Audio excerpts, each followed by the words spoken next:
สบายดีทุกคนสบายดีทุกคน สบายดีตอนเช้า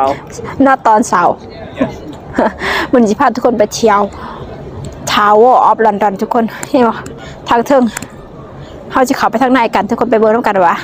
บรรยากาศทางในสิเป็นแนวไรเนาะพอเฮาย่างเขามาทางในเนาะสภาพทางในก็จะเป็นแบบนี้เลยทุกคนก็จะเห็นเป็นตึก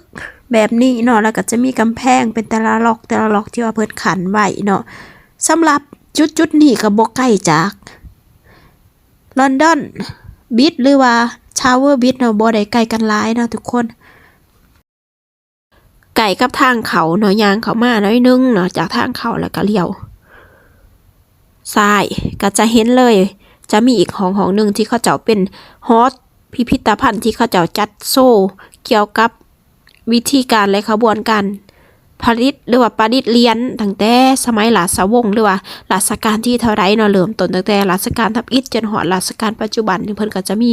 บอกเฮาว่าวิธีการสร้างเนาะสร้างแบบใดอุปกรณ์การสร้างจังไดเนาะเหรียญแต่ละรัชกาลเป็นหน้าตารูปร่างแบบใดเนาะต่อมาก็เฮาจะมายางรอบๆกำแพงพอยางรอบๆกำแพงก็จะเห็นแบบนี้เลยจ้ะทุกคนจะเห็นลอนดอนบิดหรือว่าทาวเวอร์บิดเนาะไกลๆกันเลยจ้า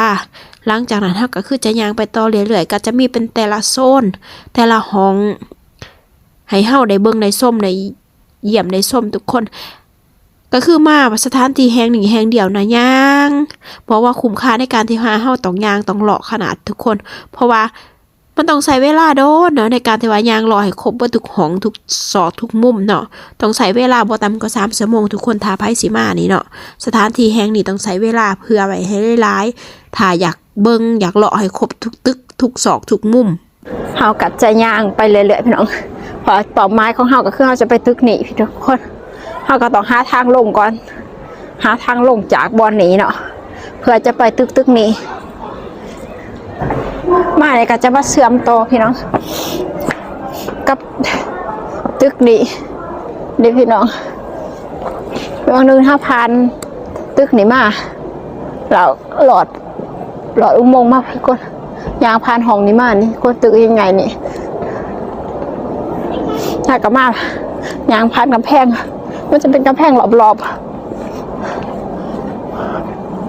นี่ทุกคนฝ่ายก็จะมีกำแพงเงินทุกคนเท่าสมานยางขึ้นไปเนาะไปชมวิวคว้าเทิงไหนพี่น้องเอาก็สมานยางไปรอบๆได้พี่น้องยางรอบๆกำแพงเนี่ยนี่ทุกคนตึกที่เขาสิบไปตัวเขาสิยางไปรอบๆกำแพงนี่ก่อนพี่น้องเขาจะไปเบิ่งวิวฝั่งนั้น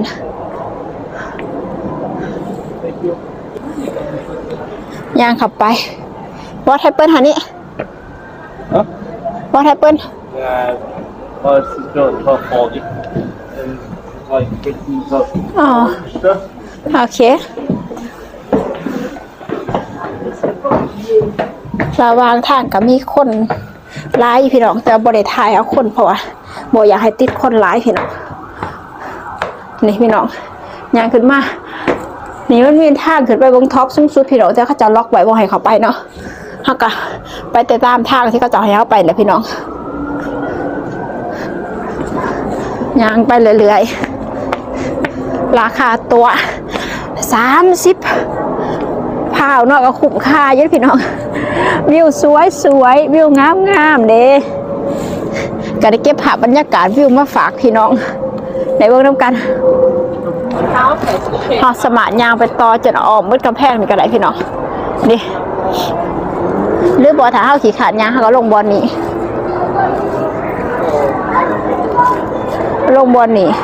แล้วก็ไปตึกไงหัน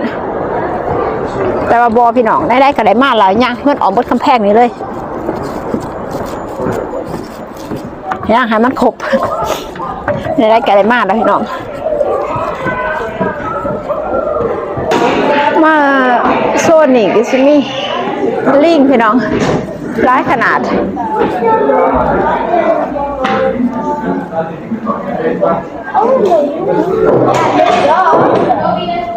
ไรออนสิงโตพี่น้อง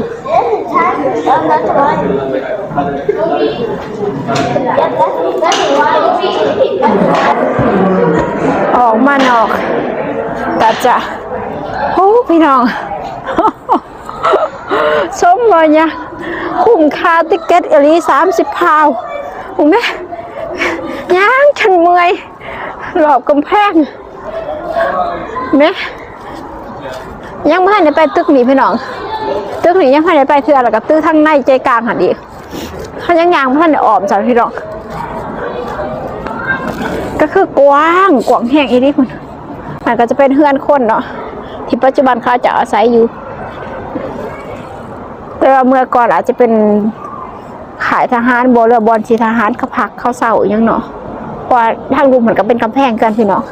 แต่ว่าปัจจุบันนี้เขาจะเฮ็ดเป็นเฮือนคนอยู่ส่วนว่าข้อมูลแบบละเอียดถึกต้องพี่น้องบ่ต้องหาสาระได้2ข่อยเด้อเพราะบ่มีสาระที่2นี้พี่น้องเพราะว่าข่อยบ่ค่อยมีความรู้เกี่ยวกับประวัติศาสตร์ของอังกฤษหลายปานใดเนาะก็หูพ่อปู่ป้าจริงๆเขาจะก็มีทัวร์อยู่พี่น้องเฮาสมัครไปนำทัวร์เขาเจ้าได้เนาะทัวร์เขาจะก็จะอธิบายให้ฟังว่าเหตุการณ์นี้เนาะเกิดขึ้นเมื่อใดสร้างขึ้นปีใดสิล่ะเขาก็จะมีเนาะแต่ว่าข่อยก็บ่ไปนำทัวร์พี่น้องเพราะว่าเขาบ่เข้าใจเนาะเขาบ่เข้าใจเขาจะอธิบายให้เขาฟังแล้วเขาจะเว้านะเพราะว่าเขาจะเว้าไว้เขาก็บ่เข้าใจเขาเพราะฉะนั้นก็เลยมีแต่ว่ามาย่างเลาะแล้วก็ถ่ายรูปถ่ายวิดีโอให้ทุกคนได้เบิ่งนำกันเนาะส่วนว่าข้อมูลหรือว่าสาระยังก็คือถ้าใครอยากฮู้ก็ไปเสิร์ชเอาเนาะเด้อไปเบิ่ง2ไม้ยังก็ได้พี่น้องเพราะว่า2คนนี่คนบ่ฮู้เกี่ยวกับข้อมูลของประวัติศาสตร์หรือว่าข้อมูลละเอียดเนาะมาโซนนี่ก็จะเป็นหูสงครามพี่น้อง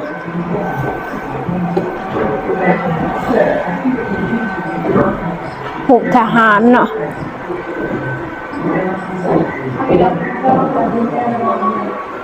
ตั้งแต่ข้าดนๆนะพี่น้องนี่หูพาม50 September 1994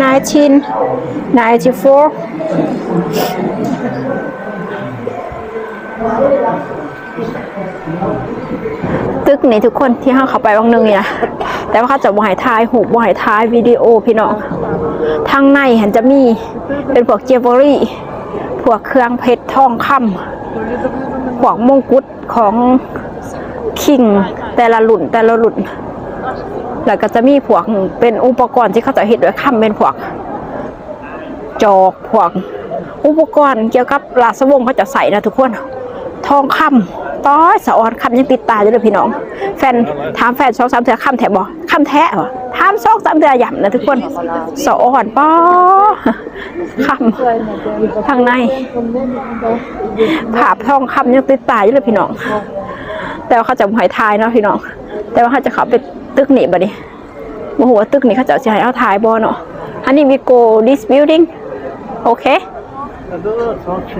อ๋อ sorry แล้วเขาก็มาเจอทางเขาแล้วพี่น้องของตึกหนีเนาะเดี๋ยวทุกคนทางเขาไปทางนี้ก็จะเห็นกลุ่มสกูทัวร์เนาะทุกคนเขาจะพานักเรียนมาทัวร์เจนใส่เสื้อสีเขียวสะท้อนอันนี้เป็นกลุ่มนักเรียนเขาจะมาทัวร์ข้างในตึกนี้ก็จะเป็นแบบนี้เลยทุกคนจะมีหูปั่นของหมาซึกหมาจะใส่ในสมัยสงครามนี้จะเป็นปืน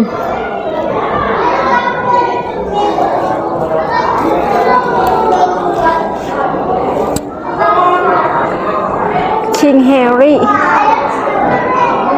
เอก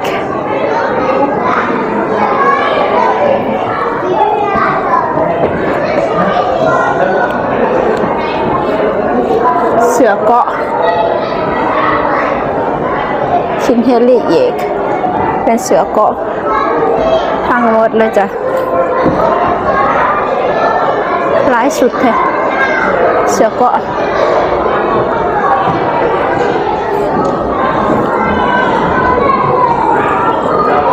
ปืนตังขนาดหน่อยที่เขาจะวางโซ่แบบนี้เลยปอกข้อเล็กนี่พี่น้องเขาจะเขียนว่าประวัติอันจะเป็นเสือก็เลี้ยงไล่แล้วทุกคนเสือก็ของทหารจะเอามาโซ่เต็มเลยพี่น้องยางไปต่อทั้งน้อง ขึ้นไปต่อว่าเขาจะไม่ทางโซนนะคะโอ้สมมติไปเทิงสูงให้ได้พี่น้องพูดมีวันสูงๆถึงกับพี่น้องย่างขึ้นไปเรื่อยๆย่างขึ้นมาเทิงก็จะเพ้นแบบนี้ทุกคนมันก็จะมีแผนทีให้เบิ้งทุกคนมันจะเป็นผ่าแผนทีอยู่ตึกคางตัวเขาบอกพี่ทุกคนตัวเนี้ยเขาจะบอกให้ถ่ายอันเนี้ยจะมีดาบแบบนี้นะทุกคนแต่ว่าดาบตัวที่อยู่หันโอ้ยทองคำพี่น้องประดับเพชรหลากหลายสีคักเอดี้ตัวนั้นสะออนทองคำบอกสะออนทองคำพี่น้องยังติดตายเยอะภาพทองคำอ๋อ sorry นี่จ้าทุกคนสิงโตทองคำอยู่ตึกที่ขอยบอกแล้วทุกคนยังบอกแหละเยอะกับทองคำมีเครื่องโซ่แบบพวกอุปกรณ์การใส่ยังของคิงเห็นนะทุกคนแต่ว่าเป็นทองคำหมดเลยคล้ายๆแบบนี้ทุกคนแต่ว่าทองคำอีลีแล้วจ้าพี่น้องขอเนื้อไม่สร้างปุ่มหน้าแถหน้าวาหน้าเป็น50 เซนพี่พี่น้องเอ้ยครึ่งเมตรคือความหนาแถหน้าวา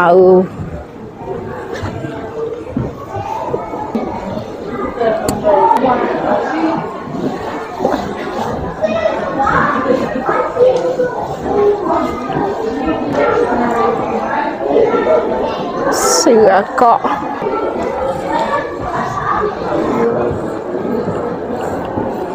ปืนพี่น้องเคยเห็นแต่หนังบูฮานฝรั่งเนาะเห็นปืนแบบนี้ไม่เห็นในรีพี่น้องแต่ว่าเป็นปืนที่แต่ก้าวแต่กี่แต่ก้อนเนาะเขาว่าพี่น้องปืนฟังเพชรพี่น้องลำนั่นพี่น้องปืนฟังเพชร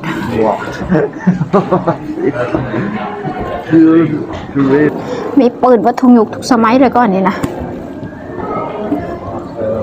เสือเกาะเลยยังโมเดลมีปืนรุ่นนี้บ่เคยเห็นหาก็มาเคยเห็นนี่แหละปืนทองค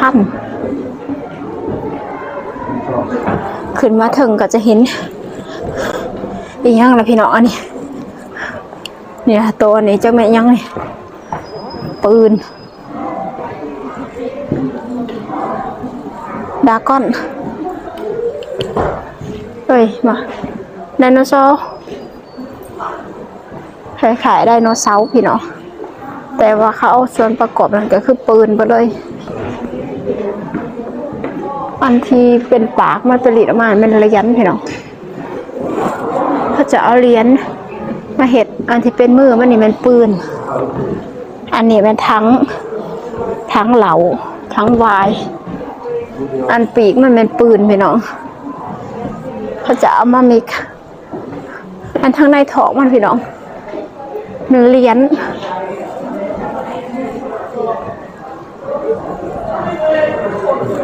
อันทุกคนเห็นเป็นหมวกทหารน่ะนะขักเว้ยเข้ามาขังในก็จะเห็นบิลดิ้งแบบนี้บิลดิ้งจำลองพี่น้อง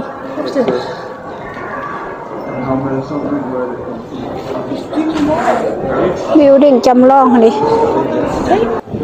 นี่ยิงปืนลิ้นนะพี่น้องนี่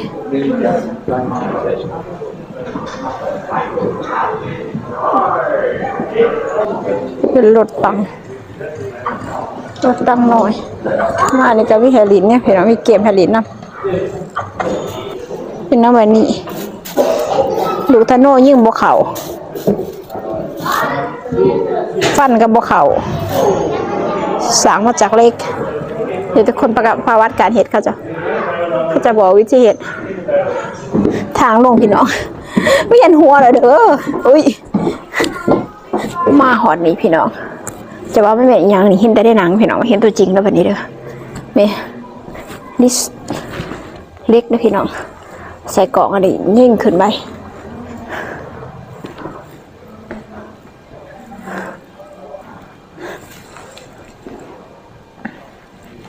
พี่น้องตายอันนี้ว่าสิลึก Weil das dauert doch. ไม่นี่กัน Yeah, sure. Like this used to be armories. Like they used to hold all the guns and everything from the tower.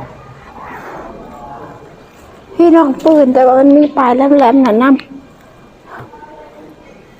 เอาปืนตังสิงโตโอไรออน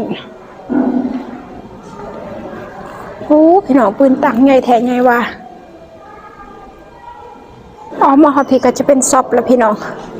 ช็อปที่เขาจะให้เลือกซื้อของที่ระลึกติดหมายติดมือเมื่อฝาก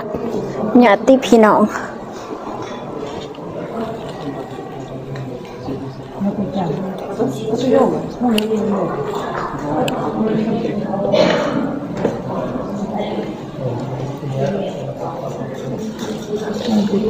เอาอีกพาว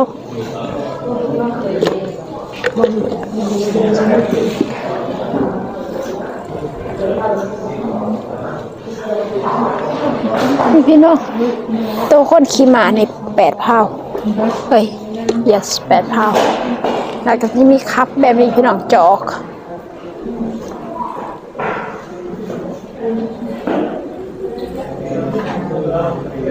สายแอลกอฮอล์ก็มีพี่น้องเครื่องดื่มแอลกอฮอล์สายเจลวอรี่ก็มีพี่น้อง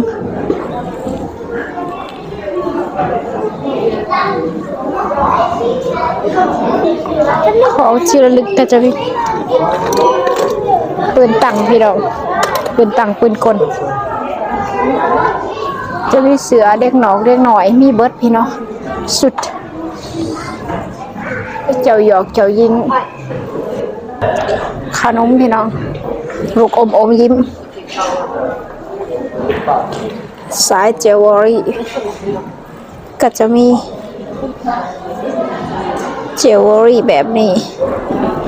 ออกมาแล้วจ้ะพี่น้องผ่านซอฟมาก็ออกมาก็มาเจอตึกนี่คือกาวโอ้ Hello Hello? How do you feel today Okay. Are you enjoy Yes.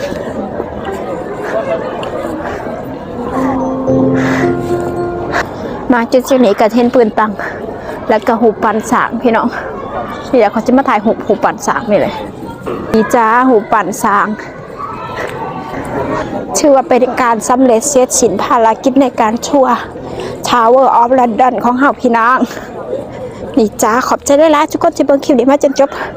ไปก่อนจ้าบ๊ายบาย